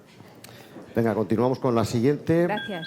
Que dice, impacto de los factores de riesgo cardiovascular tras la refectomía en donantes renales de vivo, del equipo de Salamanca. Buenos días, yo soy Pilar Fraile y bueno, voy a presentar la evolución de los donantes y la influencia que los factores de riesgo tuvieron en ellos. Bueno, como todos sabemos, los donantes renales de vivo requieren una evaluación muy exhaustiva para descartar patologías que nos puedan contraindicar la donación, para garantizar los resultados óptimos del trasplante y especialmente para preservar su seguridad a corto y largo plazo. El riesgo de desarrollar enfermedad renal crónica tras la donación se ha relacionado con la presencia de estos factores de riesgo cardiovascular y el objetivo de nuestro estudio fue analizar la evolución de estos factores de riesgo cardiovascular tras la donación y la influencia en la función renal y la morbimortalidad. Para ello llevamos a cabo un estudio observacional, descriptivo y transversal que incluyó a los donantes renales de vivo que realizamos entre 2011 y enero de 2023, que fueron 91. Analizamos variables clínicas y metabólicas basales y tras la nefrectomía al segundo, quinto, séptimo y 10º año. Y bueno, realizamos las pruebas estadísticas correspondientes. Como he dicho, incluimos a 91 pacientes. La edad media de nuestros donantes era de 52 más menos 11 años. Pre-nefrectomía tenían un filtrado glomerular de 92 mililitros minuto y luego se produjo un descenso y una pérdida de la función renal aproximadamente de un 30%. Aquí aparecen los datos clasificados en menores de 60 años y mayores de 60 años. Decir una particularidad, y es que la ONT en el 2010 ya reflejó que había un 15% de donantes mayores de 60 años y ese porcentaje aumentó en el 2018 un 25%, pero es que nuestra población de Salamanca y de Castilla y León está más envejecida, de forma que el porcentaje de pacientes con edad mayor de 60 años en nuestro centro alcanza un 28%. ¿Y eso qué pudo determinar? Pues una caída inicial del filtrado glomerular mayor y una más lenta compensación de la función renal, pero que es cierto que persistió hasta los 10 años del trasplante. Y si tenemos en cuenta que en las últimas guías clínicas abogan porque debemos de establecer una clasificación de enfermedad renal crónica según la edad y se dice que en los mayores de 65 años ese filtrado glomerular se considera por debajo de 45 mililitros minuto para que hablemos de enfermedad renal crónica, pues es cierto que en el estudio de seguimiento nuestros donantes no podemos clasificar de acuerdo al filtrado glomerular a ninguno como que presenta enfermedad renal crónica. En cuanto a la influencia del sexo en el filtrado glomerular, bueno, pues contábamos con un 63% de donantes mujeres frente a varones y no vimos que la influencia del sexo tuviera significación en el filtrado glomerular a largo plazo. Respecto al índice de masa corporal, pues hasta el 12,5% de nuestros donantes tenían un índice de masa corporal superior al 30%, pero es que tenían sobrepeso en el análisis pre-nefrectomía hasta un 39,5%, es decir, que más del 50% de nuestros donantes tenían o bien sobrepeso o bien obesidad grado 1. No vimos en el seguimiento una influencia de que el mayor índice de masa corporal repercutiera en un menor filtrado glomerular, pero hay que tener en cuenta que en el seguimiento va cayendo el número de pacientes, por tanto la significación estadística puede ser un poco cuestionable. En cuanto a la hemoglobina glicosilada, sí es verdad que se produjo, bueno, pues un empeoramiento inicial y luego se mantuvo la estabilidad. En cuanto a la dislipemia, la prevalencia de la misma fue aumentando con el tiempo y alcanza significación hasta el 5º año. Pero tampoco la dislipemia condicionó ser dislipémico frente a no dislipémico, no tuvo una influencia negativa en el filtrado glomerular. El ácido úrico también empeoró a lo largo del seguimiento, tampoco tuvo influencia el tener hiperuricemia frente a no hiperuricemia en el filtrado glomerular y se vio cómo la prevalencia de hipertensión aumentó a lo largo del seguimiento, pero tampoco vimos influencia en la caída del filtrado glomerular. Ya digo que fuimos perdiendo N a lo largo del seguimiento. En cuanto a la proteinuria, bueno, pues sí que se produjo un incremento de la proteinuria de forma significativa que se mantuvo hasta el 2º año de seguimiento. Decir que inicialmente podía ser que este valor de la proteinuria pudiera estar artefactado por la hematuria, pero en cualquier caso todas las proteinurias que constatamos fueron inferiores a 200 miligramos en 24 horas, con lo cual fueron proteinurias leves. En cuanto a las complicaciones, bueno, pues hasta un 84% no tuvo complicaciones, la tasa de mortalidad de los donantes ha sido del 0% y la complicación más prevalente fueron las infecciones, pero bueno, estas fueron leves. Por tanto, y para finalizar, en nuestro estudio, el filtrado glomerular medio de los donantes alcanzados tras la nefrectomía fue inferior al referenciado, dado que partimos de una población más envejecida, con un filtrado glomerular medio previo menor, lo que limitó la compensación renal, que fue más lenta, pero que sí que persistió hasta los 10 años de seguimiento, que observamos un empeoramiento de los factores de riesgo cardiovascular, tanto de la hipertensión como la obesidad, el perfil lipídico, glucémico y ácido úrico tras la donación, pero no tuvo influencia en el filtrado glomerular. ¿Esto qué nos quiere decir? Que es necesario ser más estrictos en el control posterior para reducir la posible mayor morbimortalidad que podemos tener en nuestros donantes, que no fue constatada por el corto periodo de seguimiento de nuestro estudio, y que nuestros resultados apoyan la seguridad a medio y largo plazo de la donación renal de vivo. Esto es todo. Muchas gracias. ¿Alguna pregunta? Enhorabuena, es que al final es muy importante saber lo que hacemos, ¿no? y documentarlo, y la verdad es que el trabajo es magnífico. Y yo te quería preguntar si no tenemos cierto reparo en el seguimiento de los donantes a intervenir respecto al riesgo cardiovascular, ¿no? Porque a veces consideramos de que ese donante como principio sano, parece que cuando empiezan a aparecer cosas como le quitas un poco de importancia, ¿no? Decir, bueno, está sano, esto se recuperará y demás, y no deberíamos ser igual de estrictos que haríamos con un paciente de enfermedad renal crónica u otro paciente de riesgo cardiovascular. Perfectamente, yo creo que debemos de establecer, o sea, porque los pacientes por definición le cae el filtrado glomerular, y aunque el filtrado glomerular en sí no pueda ser un criterio de enfermedad renal crónica, ya el tener proteinuria ya lo es, con lo cual debemos de considerarlos como pacientes con enfermedad renal crónica y por tanto alto riesgo cardiovascular, o sea que... Muy bien, pues muchísimas gracias, Pilar. Pasamos a la última presentación, análisis de inestabilidad de microsatélites, un nuevo uso en donación y trasplante del grupo de Valdebrón de Barcelona. Cuando quieras.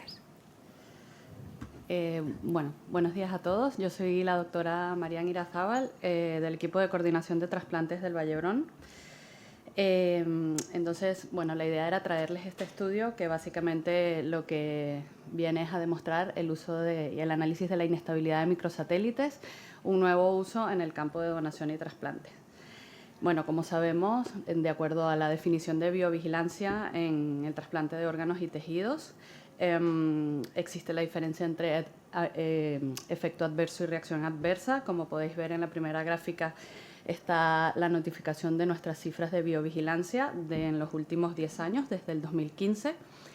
Y bueno, decir que el año pasado hubo 10 notificaciones tanto de evento como de reacción. Y en cuanto a los receptores más afectados, en primera instancia están los receptores renales, seguido de los pulmonares y a continuación los hepáticos. En el caso de las neoplasias durante los últimos 10 años, comparar que los casos que se registraron a raíz de los últimos 10 años están reflejados en las barras rojas. En 2025 se registraron 4 casos y con relación a los casos con riesgo de neoplasia, en 2025 solamente se detectó 1. Esto en relación con nuestra incidencia de trasplantados totales es bastante baja, se podría decir que es poco significativo. Sin embargo, lo que sí es importante relacionar es que cuando se demuestra que hay transmisión del donante al receptor, la mortalidad es muy elevada. El objetivo de nuestro estudio era validar una técnica genómica de biología molecular que está basada en el análisis de la inestabilidad de microsatélites para la investigación de imputabilidad en casos sospechosos de transmisión de neoplasia donante-receptor. Básicamente decir que es una técnica esogenómica, que todos compartimos un mismo genoma humano, pero que hay que diferenciar las partes de la secuencia que son fijas de las partes de las secuencias que se repiten en tándem. Dentro de las que se repiten en tándem, que es la que llamamos satélites, existen unas que son monomórficas y otras polimórficas. Y lo que nos interesa en esta sesión es destacar las polimórficas, y dentro de ellas existen distintas nomenclaturas, y a la que nos vamos a referir es a la de los microsatélites. La técnica es una mezcla entre una reacción PCR sumado a una electroforesis capilar. Y dentro de los materiales y métodos, entonces incluimos 6 casos con sospecha de transmisión de neoplasia en 7 receptores. El periodo de inclusión estaba comprendido entre enero del 2019 y junio del 2025. Y lo que se hizo fue comparar muestras del ADN tumoral con las muestras de los propios receptores y sus donantes utilizando el kit que mencionamos aquí a continuación. En este kit lo que es importante destacar es sobre todo la parte que está hacia el extremo derecho, donde dice penta D y penta C, que se refiere a las secuencias polimórficas que se modifican en cada caso. Y en cuanto a los resultados, iremos paso por paso. Primero, destacar las características de los donantes. Fueron 6, con una edad media en torno a los 58 años y predominantemente hombres. El tipo de donante principal fue DAC sobre muerte encefálica. Destacar que tenían hábitos tóxicos, casi todos en relación con tabaquismo, alcoholismo. Factores de riesgo cardiovascular, ninguno con historia de malignidad previa y solo uno era un virus C positivo. En cuanto a los receptores, eran 7 como he mencionado, con una edad media en torno a 50, en este caso la mayoría mujeres. El órgano mayormente trasplantado era el pulmón, seguido de hígado y riñón. El tipo de neoplasia que se menciona aquí, 1 de cada, desde carcinoma escamoso de pulmón, urotelial, el sarcoma pleomórfico, rhabdomyosarcoma metastásico y 2 de un adenosea pulmonar metastásico. Y el tiempo de evolución hasta que se desarrolló la neoplasia post-trasplante fue de 23 meses más o menos 13, con una mortalidad, ya digo, de 5 de 7 correspondiente a un 70%.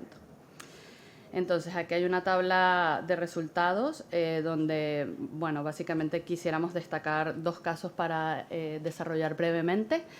En el primero de los casos, que es el que está remarcado en rojo, se trata de un donante 61 años que fue vía DAC y que básicamente sí que se demostró que había transmisión de la enfermedad al receptor, que era el hepático, y que desarrolló un carcinoma metastásico que ahora desarrollaré.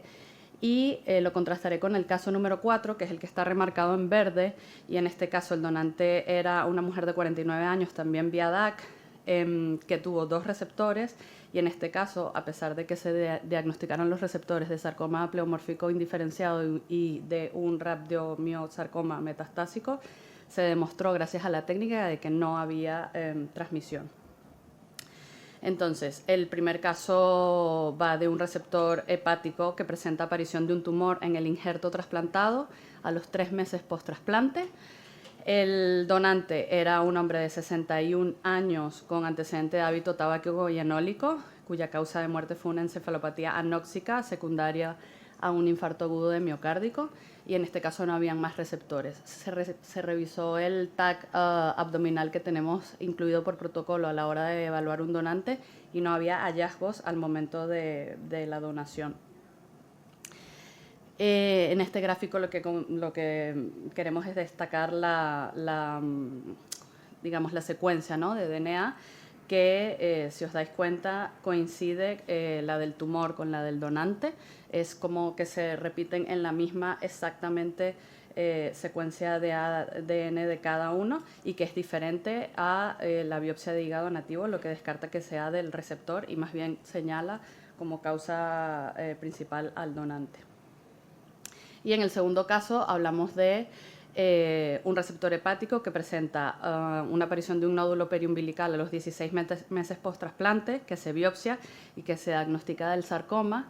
Y en el pulmonar derecho, cuando se va a revisar también, resulta que había fallecido al momento de la primera notificación y el diagnóstico era un rhabdomyosarcoma.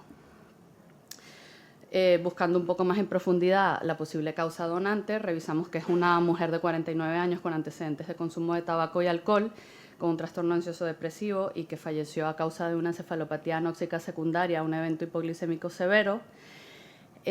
Fuimos a mirar el resto de los receptores y nos damos cuenta que el pulmonar derecho está vivo sin hallazgos neoplásicos, el renal derecho, la única incidencia que hubo es que a raíz de un estudio de unas metrorragias se diagnosticó de una hiperplasia endometrial que se biopsió y que en principio no había ningún signo de malignidad y que no habían más hallazgos. Y el receptor renal izquierdo, en principio vivo y sin hallazgos neoplásicos. Cuando vamos a ver la gráfica, entonces lo que es la secuencia del receptor, en el primero de los casos que dice hígado explante, no coincide exactamente en la misma morfología que el del donante, que es la segunda gráfica, y sí que coincide con el hígado explantado, lo que quiere decir que esto era del propio receptor. En el caso del pulmón derecho pasa lo mismo, el del donante no coincide con el del tumor y sí con el del explante pulmonar, y en el caso del renal derecho no coincide el del donante con la biopsia de la hiperplasia endometrial que pudimos recuperar, y sin embargo aquí la limitación es que faltó la muestra del órgano nativo. ¿Qué pasó con el resto de los receptores? Aquí está un poco desglosado cuál fue el tipo de órgano trasplantado, el tipo de neoplasia. En 5 de 6 casos se demostró que hubo transmisión, pero también quería destacar en amarillo que se vio que desarrollaron otro tipo de carcinoma. En el caso del número 2, a posteriori, hubo un diagnóstico de un adenocarcinoma prostático que se demostró que no era transmitido por el donante, y en el caso número 7 hubo en el receptor renal izquierdo un diagnóstico de un carcinoma de células escamosas pulmonar que tampoco se demostró que fue transmitido por el donante, con lo cual también nos hace un poco pensar en la propia susceptibilidad, vulnerabilidad del paciente trasplantado en relación con la inmunosupresión y la capacidad de poder desarrollar una neoplasia concomitante. Como conclusión, la técnica es una técnica válida para determinar la imputabilidad de la transmisión de la neoplasia. Es importante no únicamente para el estudio y el tratamiento del receptor afectado, sino también para la seguridad del seguimiento del resto de los receptores. Y nosotros consideramos que el periodo de seguimiento de los receptores en riesgo debería extenderse a 5 años, y de hecho en el Vallebrón ya lo estamos haciendo. Hemos pasado de 2 a 5 a raíz de este estudio. Muchas gracias.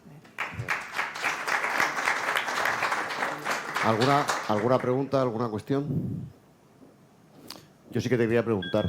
Respecto a la técnica convencional de imputabilidad de hacer un genotipo completo, entiendo que esto es menos preciso. Lo que ocurre es que supongo que será más rápido y más barato, entiendo también, ¿no? Sí. El coste de hacerlo. Sí.